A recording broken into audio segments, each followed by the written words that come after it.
Everyone, and welcome to today's class. Today, we are undertaking a rigorous, question by question walkthrough of the June 2007 UGC NET English Literature Solved Paper 2. Our objective is to move systematically through all 50 multiple choice questions. We will look at why a specific answer is correct, but more importantly, we will dissect the incorrect choices using strategic elimination. For a scholar aiming for the Junior Research Fellowship, JRF, understanding the wider literary canvas behind these incorrect options is what makes the difference. Please ensure your notebooks are ready as we cover everything from medieval poetry to modern critical theory, working completely in serial order. Let us begin with question 1. Let us look at our first question, which tests our recognition of Restoration verse satire. The lines, "Even I, a dunce of more renown than they, was sent before but to prepare thy way," are quoted from A. Pope's, Dunciad, B. Dryden's, Absalom and Achitophel, C. Dryden's, Macflecknoe, D. Swift's A Tale of a Tub. The correct answer is option C. Dryden's, Macflecknoe. Macflecknoe is a brilliant verse mock heroic satire written by John Dryden. It serves as a direct, scathing attack on his contemporary rival, Thomas Shadwell, crowning him the prince of literary dullness. Why not the others? Alexander Pope's The Dunciad is a major 1728 satire, but it targets Lewis Theobald and Colley Cibber. While Dryden did write Absalom and Achitophel, that work is a political allegory rather than this personal mock heroic poetry targeting Shadwell. Finally, Jonathan Swift's A Tale of a Tub is a prose satire dealing with religious excesses, not a verse mock heroic piece. Question 2. Fanny Burney's Evelina is about A. A young lady's entry into English fashionable society, B. English refugees in Paris, C. An English enthusiast for revolutionary liberty, D. Money in the world of the country house. The correct answer is option A. A young lady's entry into English fashionable society. Published in 1778, the novel's full title is Evelina, or the history of a young lady's entrance into the world. It functions as an epistolary novel that chronicles her efforts to navigate the complex social codes, aristocratic etiquette, and marriage markets of high society London. Options B, C, and D are incorrect because the narrative focuses on domestic manners and social comedy. It does not touch upon French refugees, continental political revolutions, or country house financial tracking. Let us look at question 3, which centers on modern publishing history.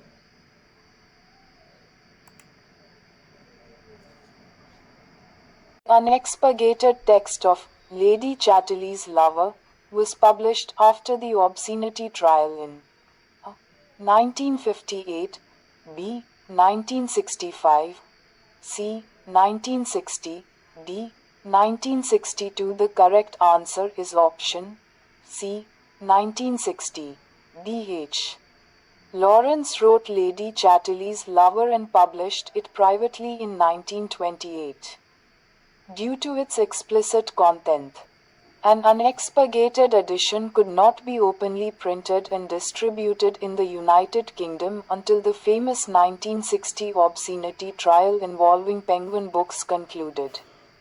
Options A, B, and D are incorrect because 1960 stands as the sole, historic turning point for free unexpurgated literary publication inside Great Britain following that specific legal battle.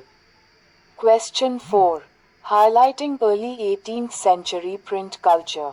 Sir Andrew Freeport is a character in A. Humphrey Clinker, B. Joseph Andrews, C. The Cowley Papers. D. Clarissa. The correct answer is option C. The Cowley Papers. Sir Andrew Freeport appears throughout the Cowley essays, most famously within the section known as the Spectator Club, created by Joseph Addison and Richard Steele. He is crafted to represent the growing, industrious British merchant class of the era. Why not the others? Humphrey Clinker is a picaresque novel by Tobias Smollett. Joseph Andrews is a comic novel by Henry Fielding. Clarissa is an epistolary tragedy by Samuel Richardson. None of these works contain Addison and Steele's merchant character. Question 5 brings us to early modernist fiction.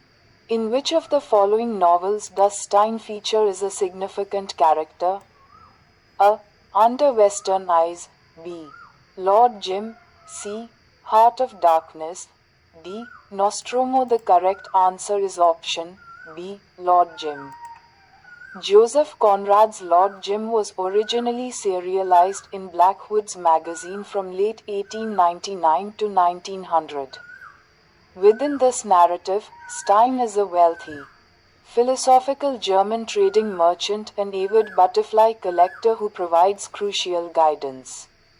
Looking at the alternatives, Under Western Eyes focuses on Russian political intrigue and features Razumov. Heart of Darkness centers primarily on Marlowe and Kurtz. Nostromo takes place in the fictional Republic of Costaguana and features Charles Gould. Thus, Stein belongs strictly to Lord Jim. Now for question 6, checking our knowledge of world literature. The Grand Inquisitor is a character in Crime and Punishment. B. Notes from the Underground. C. Brothers Karamazov. D. The Idiot. The correct answer is option C. Brothers Karamazov. The Grand Inquisitor is a famous, profound character within an embedded prose poem narrated by the character Ivan Karamazov to his brother Alyosha inside Chapter 5 of Fyodor Dostoevsky's masterpiece The Brothers Karamazov, 1879-1880. While Crime and Punishment, Notes from the Underground, and The Idiot are all major psychological novels composed by Dostoevsky, the specific philosophical parable of the Grand Inquisitor exists nowhere else except inside the Brothers Karamazov. Question 7 tests our grounding in critical theory. Which modern critic described value judgments as the donkey's carrot of literary criticism? A. T.S. Eliot. B. I. Richards. C. William Empson. D. Northrop Frye. The correct answer is option D. Northrop Frye. The Canadian critic Northrop Frye famously wrote this specific line in his landmark book Anatomy of Criticism, published in 1957. He argued that criticism should focus on systematic, objective archetypal structures rather than subjective evaluations. Looking at the other choices, T.S. Eliot championed the concepts of the objective correlative and poetic impersonality. I. Richards founded the close reading methodology of practical criticism. William Empson is renowned for his semantic analysis in 7 types of ambiguity. Therefore, Frye is our target. Let us turn to question 8, evaluating Middle English texts. Select the matching pair. A. The Book of the Duchess, Blanche of Leicester. B. The Canterbury Tales. The Host of the Tabard. C. Troilus and Cressida, Squire. D. The Parliament of Birds. St. Agnes's Eve. The correct answer provided by the official key is option A. The Book of the Duchess. Blanche of Leicester. The Book of the Duchess, also known as The Date of Blanche, stands as the earliest of Geoffrey Chaucer's major poems.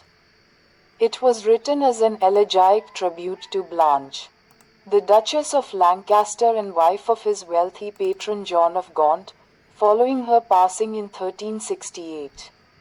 Note that option B contains an accurate description as well, since Harry Bailey is the host of the tabard. However, the official answer key singles out option A.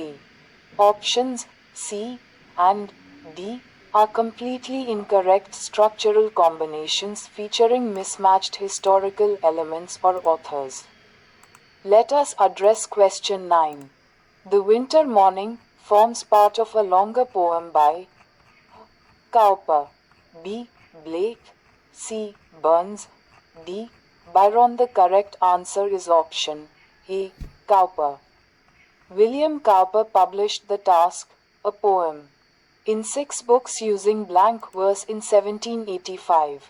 Its 5th book is explicitly titled The Winter Morning Walk. William Blake is famous for his lyrical songs of innocence and of experience. Robert Burns wrote primarily in Scottish dialect verse. Lord Byron is famous for his epic satirical masterpiece Don Juan. None of these figures wrote The Task. Question 10 shifts our attention to post-war British fiction. Bradley Pearson is the narrator of Iris Murdoch's novel A. Under the Net, B. Bruno's Dream, C. The Bell, D. The Black Prince. The correct answer is option D. The Black Prince.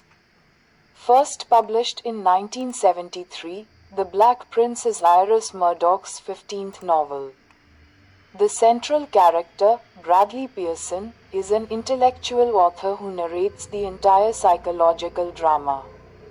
If we look at the other options, Murdoch's debut novel Under the Net is narrated by Jake Donahue.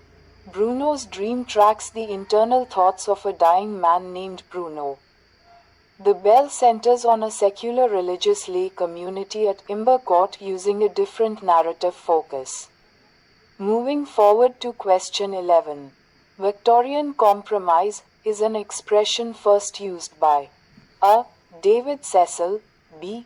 G.K. Chesterton, C. Lytton Strachey, D. Vincent Buckley. The correct answer is option B. G.K. Chesterton. G.K. Chesterton published his critical study The Victorian Age in Literature in 1913. Within this text, he coined the exact phrase, Victorian compromise, to define the massive historical gap between the era's formal moral theories and its actual social practices.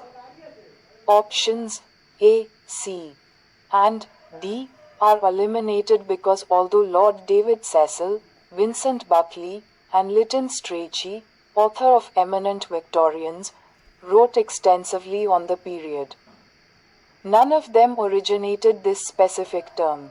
Question 12 requires precise chronological knowledge of Tudor literature.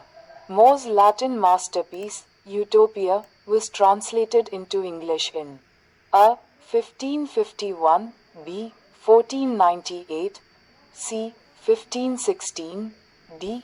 1532. The correct answer is option A. 1551. Sir Thomas More composed and published his philosophical work Utopia in Latin in the year 1516 while abroad in Louvain.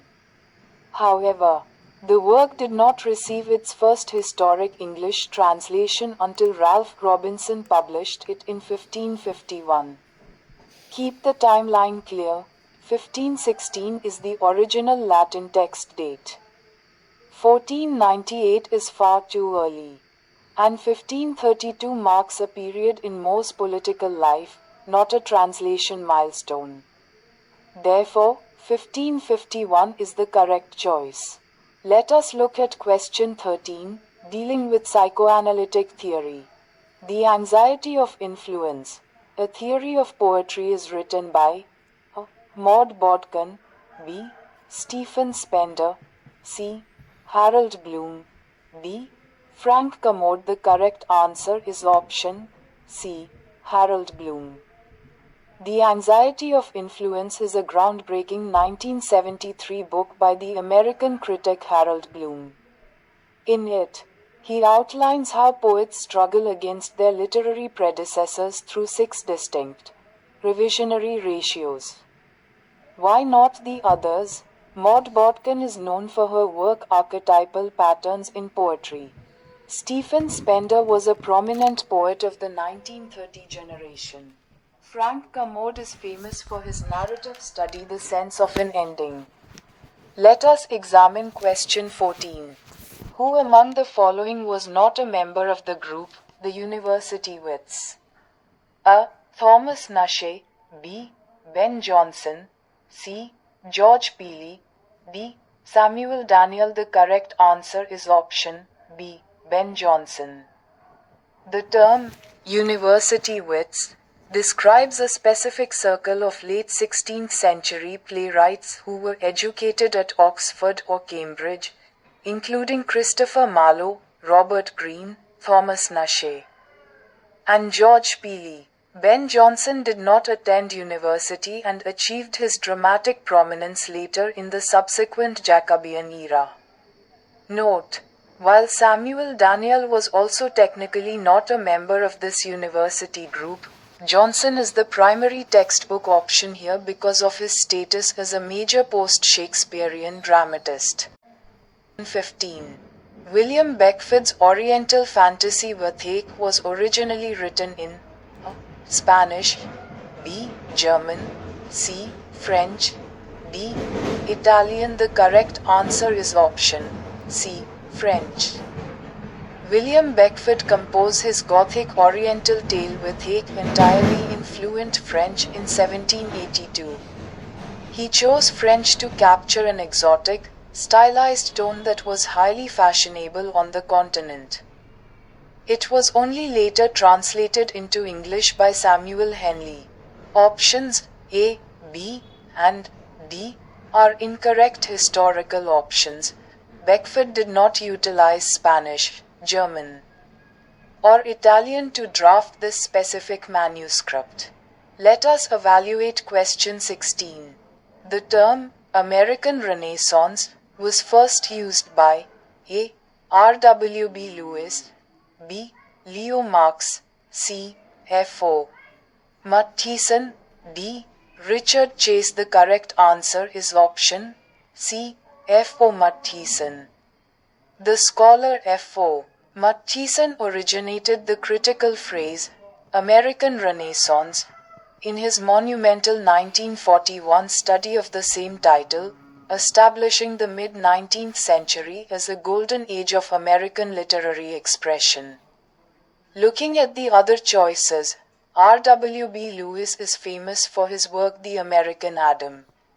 Leo Marx wrote the cultural study The Machine in the Garden. Richard Chase is best known for his critical work analyzing the American novelistic tradition. Let us examine question 17.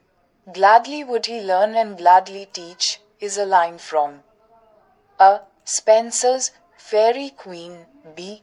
Goldsmith's The Deserted Village, C. Chaucer's Prologue to Canterbury Tales, D. Langland's Piers Plowman. The correct answer is option C. Chaucer's Prologue to Canterbury Tales. This iconic line appears in Geoffrey Chaucer's general prologue to the Canterbury Tales. It explicitly describes the lean, impoverished, but deeply dedicated clerk of Oxenford. Edmund Spenser is famous for the complex allegorical stanzas of the Faerie Queene. Oliver Goldsmith wrote The Deserted Village using Augustan heroic couplets. William Langland's Piers Plowman was composed in unrhymed, alliterative verse. Therefore, the description belongs solely to Chaucer's clerk. Let us look at question 18, which requires us to arrange 4 modern plays chronologically. Which of the following arrangement of the English plays is in correct chronological order? A. Justice the Family Reunion St. John the Playboy of the Western World. B. St. John Justice the Playboy of the Western World Family Reunion. C. The Family Reunion St. John Justice the Playboy of the Western World. D. The playboy of the Western world, Justice St. John. The family reunion. The correct answer is option D. The exact historical order runs as follows. 1. The Playboy of the Western World by J. M. Sanji, published, performed in 1907. 2. Justice by John Galsworthy, an Edwardian social problem play, performed in 1910. 3. St. John by G. B. Shaw, a historical chronicle drama, performed in 1924. 4. The Family Reunion by T. S.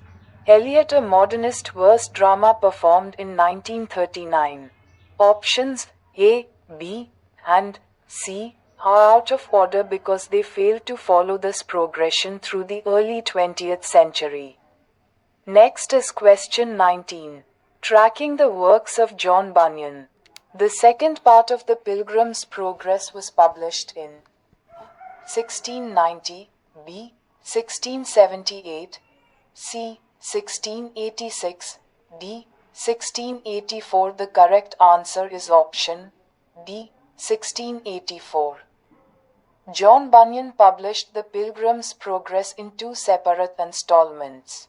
Part I, Following Christian's Journey, was published in 1678 after his release from prison. Part 2, focusing on his wife Christiana and her children, appeared 6 years later in 1684. Options A, B, and C are incorrect dates. 1678 applies exclusively to the release of Part I, not Part 2. Moving to question 20. The Egoist is written by A. Blackmore, B. William Thackeray, C. Meredith, D. Hardy. The correct answer is option C. Meredith. The Egoist is a brilliant tragicomical novel published by George Meredith in 1879. It stands out for its sharp psychological exposure of its central character, Sir Willoughby Patten. Let's look at the options. R.D. Blackmore is remembered for Lorna Doone. William Makepeace Thackeray is famous for Vanity Fair. Thomas Hardy is celebrated for his naturalistic Wessex novels. Therefore, Meredith is the correct author.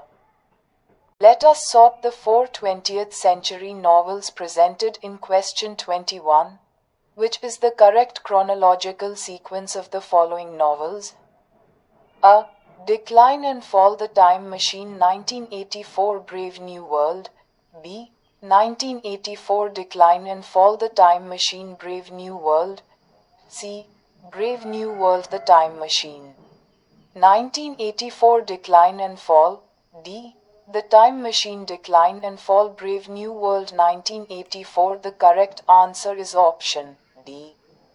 Reviewing the publication timeline confirms this order. The Time Machine by H. G. Wells, 1895, late Victorian science fiction. Decline and Fall by Evelyn Waugh, 1928, interwar social satire.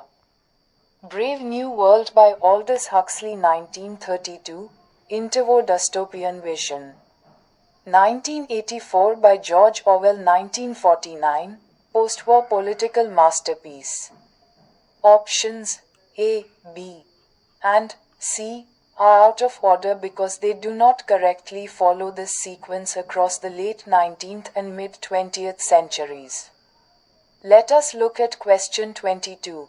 Roland Barthes is the author of one of the following texts. A. The Death of Tragedy. B.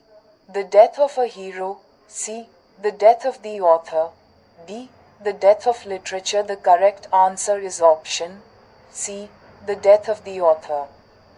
The Death of the Author is a highly influential 1967 essay by French literary critic and semiotician Roland Barthes, which argues against using an author's intent or biography to limit textual meaning. Let's identify the true authors of the other options. George Steiner wrote The Death of Tragedy. Richard Aldington wrote the novel Death of a Hero. Alvin Cannon wrote The Death of Literature. Thus, option C is the only accurate match. Turning next to question 23. The author of the Elizabethan sonnet sequence, idea, is A. Samuel Daniel, B. Michael Drayton, C. Edmund Spenser, D. Fulke Greville. The correct answer is option B. Michael Drayton. Michael Drayton published his famous sonnet sequence under the initial title Ideas Mirror in 1593, which was later shortened and revised to Idea. Keeping contemporary titles clear is essential. Samuel Daniel composed Delia, 1592. Edmund Spenser wrote Amoretti, 1595. Fulke Greville wrote the sequence titled Calica. This confirms Drayton is the correct author. Question 24. Muriel Sparks, The Prime of Miss Jean Brodie is a rewriting of the Victorian novel. A. Jane Eyre, B. Villette, C. Wuthering Heights, D. North and South. The correct answer is option A. Jane Eyre. Published in 1961. Muriel Sparks, The Prime of Miss Jean Brodie explicitly engages with Charlotte Bronte's Jane Eyre. Both works look closely at the archetype of an unconventional schoolteacher or governess who exerts an absolute influence over young minds while clashing with authority. While Villette, Wuthering Heights, and North and South all feature independent female leads. They do not mirror the specific teacher-student dynamic and authority structures that link Sparks' text directly to Jane Eyre. Let us address question 25. The Romantic Imagination is the title of a book by A. Harold Bloom, B. Graham Huff, C. C.M. Bovra, D. M.H. Abrams. The correct answer is option C. C.M. Bovra. Sir Maurice Bovra published his highly regarded study The Romantic Imagination in 1949, offering standard mid-century evaluations of the core English Romantic poets. Harold Bloom focused deeply on romantic visionaries but did not publish under this title. Graham Huff wrote the Romantic poets. M.H. Abrams is renowned for his defining study The Mirror and the Lamp. Moving smoothly to question 26. Ode on the Spring was written by A. Thomas Gray, B. John Keats, C. Abraham Cowley, D. William Collins. The correct answer is option A. Thomas Gray. Ode on the Spring is an early lyric poem composed by Thomas Gray and published in 1748, showcasing his characteristic blend of melancholic reflection and classical diction. John Keats belongs to the second generation of Romantics and wrote Ode on Indolence and Ode on a Grecian Urn. Abraham Cowley is famous for developing irregular Pindaric odes in the 17th century. William Collins is best known for his Ode to Evening. Let us look at question 27, which examines Victorian intellectual publications. Which of the following books was not published in 1859? A. Darwin, The Origin of Species, B. George Eliot. Adam Bede, C. Mill, On Liberty, D. Ruskin. Onto this last, the correct answer is option D. Ruskin. Onto this last. John Ruskin's Critique of Political Economy, Unto This Last, began its serial run in the Cornhill magazine in December 1860, and was subsequently printed as a complete book in 1862. The other three texts all appeared in the landmark year of 1859. Charles Darwin's The Origin of Species, George Eliot's first novel Adam Bede, and John Stuart Mill's foundational political essay on liberty. This makes Ruskin's work the clear outlier. Let us look at question 28. 3 Guineas is the title of a book by A. E. M. Forster, B. Virginia Woolf, C. George Orwell, D. GB Shaw. The correct answer is option B, Virginia Woolf. Published in June 1938, Three Guineas is a book-length essay by Virginia Woolf. It serves as a sharp feminist and pacifist polemic linking the prevention of war directly to the social and educational liberation of women. E.M. Foster is famous for his critical lectures collected in aspects of the novel.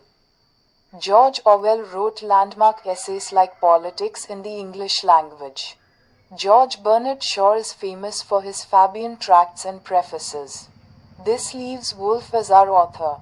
Question 29 checks our grounding in post-war avant-garde theatre. Harold Pinter's first four plays are A. The Caretaker, The Room, The Homecoming, The Birthday Party. B. The Room, The Dumb Waiter, The Birthday Party, The Caretaker. C. The Homecoming. The Caretaker, Old Times, Betrayal. D. The Dumb Waiter, The Caretaker, No Man's Land, Betrayal. The correct answer is option B, The Room, The Dumb Waiter, The Birthday Party, The Caretaker.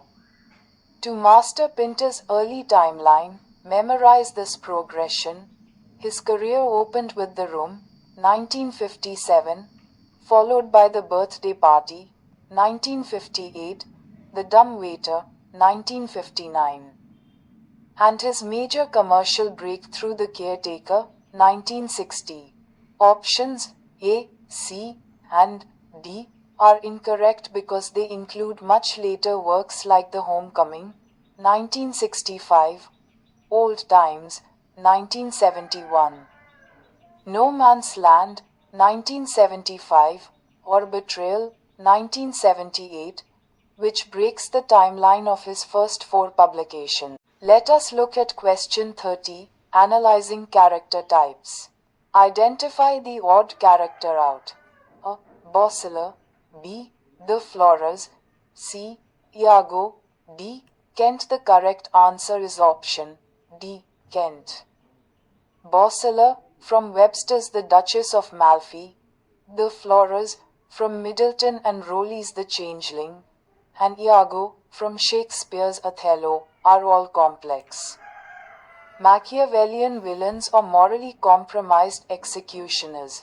By contrast, the Earl of Kent from King Lear is defined entirely by his unswerving loyalty, virtue, and ethical goodness.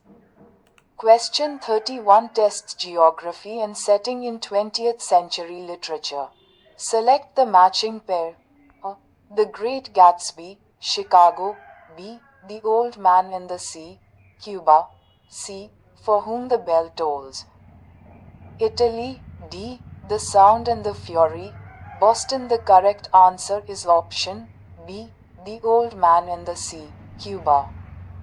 Ernest Hemingway's 1952 novella The Old Man in the Sea is set explicitly along the coast of Cuba, detailing the long struggle of the old fisherman Santiago. Why are the other choices incorrect? F. Scott Fitzgerald's The Great Gatsby is set in Long Island and New York, not Chicago.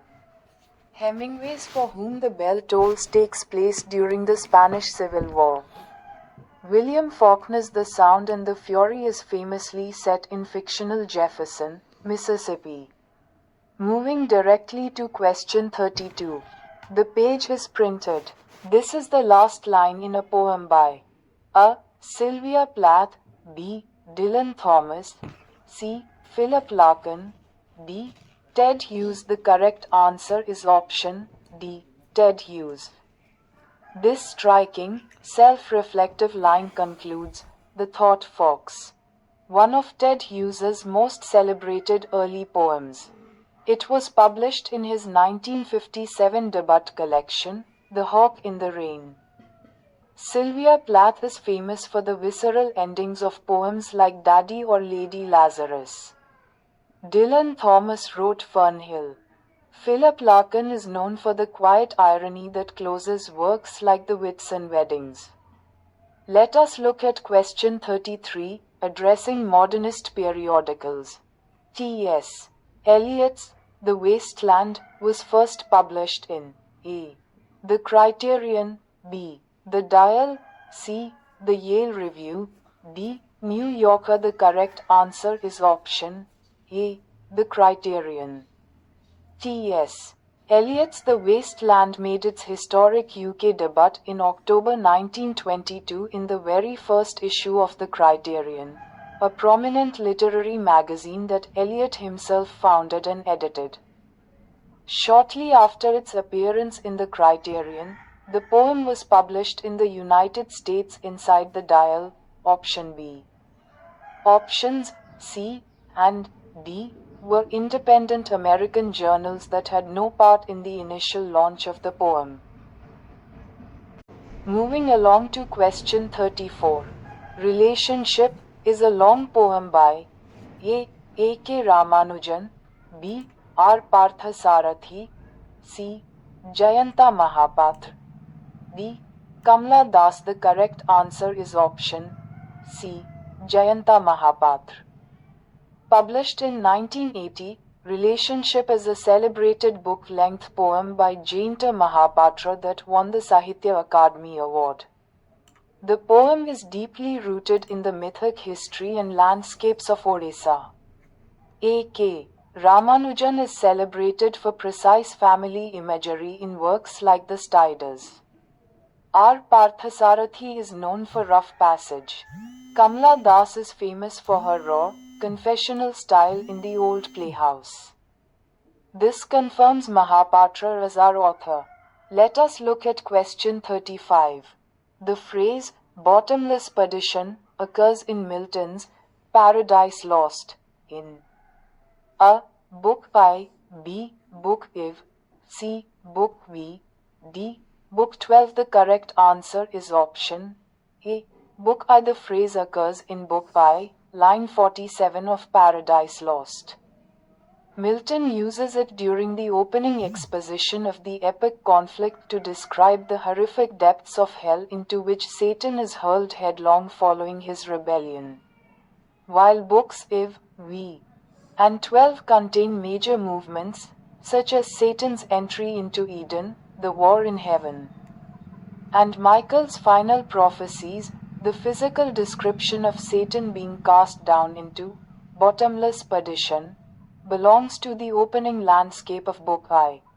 Question 36 asks us to arrange 4 important American plays chronologically. Which of the following arrangements of American plays is in the correct chronological sequence? A. Morning becomes Electra, the hairy ape death of a salesman, a streetcar named Desire. B. The hairy ape death of a salesman, morning becomes Electra, a streetcar named Desire. C. A. Streetcar named Desire, the hairy ape, morning becomes Electra, death of a salesman. D. The hairy ape, morning becomes Electra, a streetcar named Desire, death of a salesman. The correct answer is option D. Let's look at the production dates. 1. The Hairy Ape by Eugene O'Neill, 1922, an early American expressionist work. Though Morning Becomes Electra by Eugene O'Neill, 1931, a classical mythic trilogy updating Greek tragedy. Theme: A Streetcar Named Desire by Tennessee Williams, 1947, a landmark Southern Gothic piece. 4. Death of a Salesman by Arthur Miller, 1949, Miller's signature critique of the American dream. Options A, B, and C are out of order because they do not follow this clear historical progression from the 1922 Expressionism of O'Neill to the post-war realism of Miller. Let us move directly to question 37, which presents a complex mix of characters. Which of the following arrangements of famous characters is in the correct chronological order? A. Vittoria Corombona Beatrice Christiana Hermione. B. Beatrice Hermione Vittoria Corombona Christiana. C. Hermione Beatrice Vittoria Corombona Christiana. D. Beatrice Vittoria Corombona Hermione Christiana. The correct answer is option D. This requires sorting characters based on the completion or performance date of their respective texts. 1. Beatrice, 1599, from Shakespeare's late Elizabethan comedy Much Ado About Nothing. 2. Vittoria Corombona, 1612, from John Webster's Jacobean revenge tragedy The White Devil. 3. Hermione, 1623, from Shakespeare's late Jacobean romance The Winter's Tale. 4. Christiana, 1684, from Part 2 of John Bunyan's Restoration prose allegory The Pilgrim's Progress. Options A, B, and C fail to accurately track this progression from late Elizabethan to Jacobean, and finally to late Restoration literature. Question 38 addresses the history of the poetic elegy. Which of the following is in correct chronological sequence? A. In Memoriam, Lycidas, an elegy written in a country churchyard, Adonais. B. Adonais, in Memoriam, Lycidas, an elegy written in a country churchyard. C. An elegy written in a country churchyard, in Memoriam, Adonais, Lycidas. D. Lycidas, an elegy written in a country churchyard, Adonais, in Memoriam. The correct answer is option D. The exact historical line runs as follows: Lycidas by John Milton, published in 1637, is a pastoral elegy for Edward King. An elegy written in a country churchyard by Thomas Gray, published in 1751, is a meditative transitional poem. Adonais by Percy Bysshe Shelley, published in 1821, is a pastoral tribute mourning John Keats. In Memoriam AHH by Alfred Lord Tennyson, published in 1850, is a major High Victorian work. Options A, B, and C are incorrect because they fail to preserve this chronological order from the 17th to the mid-19th century. Let us turn to question 39. Focused on social and political history. The Chartist demonstration in London involving the third presentation of the Charter took place in A. 1842, B. 1846, C. 1848, D. 1851. The correct answer is option C. 1848. The Chartist movement sought working-class political reform in Great Britain. Its historic peak occurred in 1848 with a massive demonstration at Kennington Common to present their third national petition to Parliament, matching a wider year of political unrest across Europe. Keeping the timeline clear, 1842 marked the presentation of the second Chartist petition. 1846 was centered on the historic repeal of the Corn Laws. 1851 was celebrated for the Great Exhibition at the Crystal Palace. This leaves 1848 as the correct answer. Moving along to question 40. Life, like a dome of many-colored glass, stains the white radiance of eternity until death tramples it into fragments. The above lines occur in A. Dejection, an ode, B. Adonais, C. In Memoriam, D. Thyreses. The correct answer is option B. Adonais. These celebrated lines occur in stanza 52 of Percy Bysshe Shelley's pastoral elegy Adonais, composed in 1821 to mourn the early loss of John Keats. The image serves as the poem's Neoplatonic climax, contrasting the temporary, fragmented nature of human life with eternal unity. Samuel Taylor Coleridge's Dejection, an ode, focuses on the loss of creative imagination. Tennyson's In Memoriam wrestles with faith in Victorian science. Matthew Arnold's Thyreses is a later pastoral elegy written for Arthur Hugh Clough.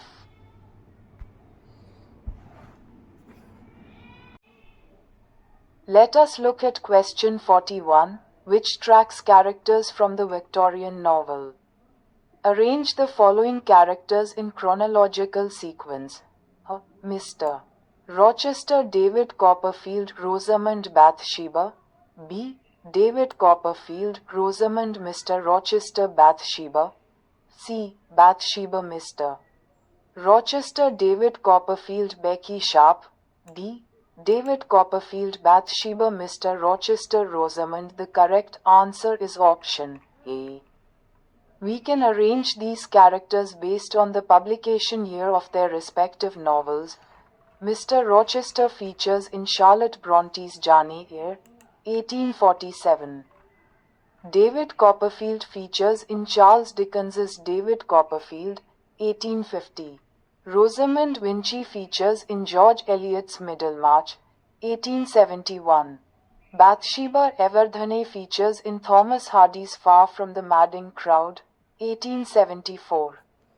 Options B, C, and D are incorrect because they disrupt this clear mid to late century chronological path. Let us examine question 42. The book, The Religion of Man, is written by Sri Aurobindo, B. Rabindranath Tagore, C. A.K. Kumaraswamy, D. V.K. Gokak. The correct answer is option B. Rabindranath Tagore. The Religion of Man, 1931, is a collection of the historic Hibbert lectures delivered by Rabindranath Tagore at Oxford University, exploring his personal vision of spiritual humanism. Sri Aurobindo is famous for his major spiritual philosophy and his epic poem Savitri. Ananda Kentash Kumaraswamy was a pioneering art historian and philosopher of Indian art. V.K. Gokak was a celebrated Kannada writer and scholar. This leaves Tagore as the correct choice. Moving strictly to question 43.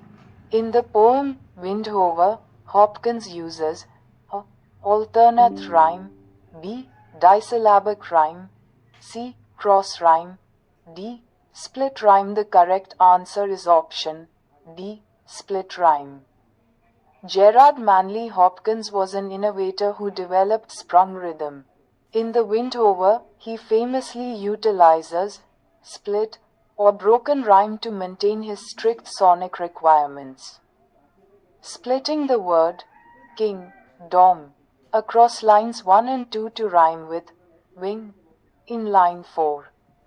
Options A, B, and C represent standard, traditional rhyming patterns. Hopkins intentionally pushed past these conventional structures, choosing experimental techniques like split rhymes to capture his poetic concepts. Look at question 44, dealing with Victorian social fiction. Which Dickens novel attacks the new poor law of 1834 in the opening chapters? A. Great Expectations, B. Hard Times, C. Oliver Twist, D. Dombey and Son. The correct answer is option C. Oliver Twist. Published in 1838. Oliver Twist serves as Charles Dickens's immediate polemical assault on the cruelties of the workhouse system established by the New Poor Law of 1834. Looking at the other works, Great Expectations focuses on class mobility and identity. Hard Times targets utilitarian education and unchecked industrialization. Dombey and Son focuses primarily on mercantile pride and the growth of the British railway system. Let us examine question 45. Throw away thy rod, throw away thy wrath, O my God. Take the gentle path. These lines are taken from a poem by Herbert, B. Dunn, C. Crashaw, D. Vaughan. The correct answer is option A. Herbert. These humble, conversational lines open the poem Discipline, written by George Herbert, published as part of his posthumous collection The Temple. John Donne is known for the intellectual tension of his holy sonnets. Richard Crashaw's verse in Steps to the Temple features sensuous Baroque imagery. Henry Vaughan, author of Silex Scintillans, writes nature-infused spiritual poetry. Thus, the distinct plea of discipline points directly to Herbert. Moving directly to question 46, a technical vocabulary check. Epithalamium is a song of mourning, b. song of eulogy, c. nuptial song, d. funeral song. The correct answer is option c. nuptial song. Derived from classical Greek traditions. An epithalamium is a poem or song written specifically to celebrate a marriage and honor a bride on her wedding day, such as Edmund Spenser's famous epithalamion. A song of mourning is designated as an elegy. A speech or piece of high praise is a eulogy or panegyric. A song performed specifically at a funeral or grave site is known as a threnody or dirge. Therefore, option C is the only accurate definition. Let us address question 47, checking an early printing milestone. The Gutenberg Bible was first published in A. 1456, B. 1516, C. 1449, D. 1498. The correct answer is option A. 1456. The Gutenberg Bible, the first major book printed in Europe using movable metal type, was completed around 1454-1456 in Mainz, Germany, by Johannes Gutenberg, launching the Western print revolution. The alternative dates point to completely different milestones. 1516 is the publication date of Thomas More's Utopia. 1449 predates the completion of practical movable type systems. 1498 represents the late incunabular period. This leaves 1456 as the historical target. Let us examine question 48, requiring an eye for character names. Identify the odd one out. A. Persuasion, Annie Tilney, B. Northanger Abbey, Catherine Price, C. Emma. Johnny Fairfax, D. Mansfield Park, Fanny Dean. The correct answer is option C. Emma, Johnny Fairfax. Johnny Fairfax is a genuine, unadulterated character in Johnny Austen's novel Emma. In all other pairs, the characters' surnames have been mixed up or fictionalized. Let's look at why the other options are false pairings. The heroine of Persuasion is Annie Elliot, not Tilney. Tilney belongs to Northanger Abbey. The heroine of Northanger Abbey is Catherine Morland, not Price. The heroine of Mansfield Park is Fanny Price, not Dean. Because option C provides the only real, non-fabricated character match, it is the correct answer. Let us look at question 49, which asks us to chronologically arrange foundational feminist and gender texts. Which among the following is in the correct chronological sequence? A. Sexual Politics, Thinking About Women, the Second Sex, The Prisoner of Sex. B. Thinking About Women, The Prisoner of Sex, Sexual Politics, The Second Sex. C. The Second Sex, Thinking About Women, Sexual Politics, The Prisoner of Sex. D. The Prisoner of Sex, The Second Sex, Sexual Politics, Thinking About Women. The correct answer is option C. Tracing the publication history confirms this order. 1. The Second Sex by Simone de Beauvoir, published in 1949, providing a foundational second-wave text. Though, Thinking About Women by Mary Ellman, published in 1968, pioneering feminist literary criticism.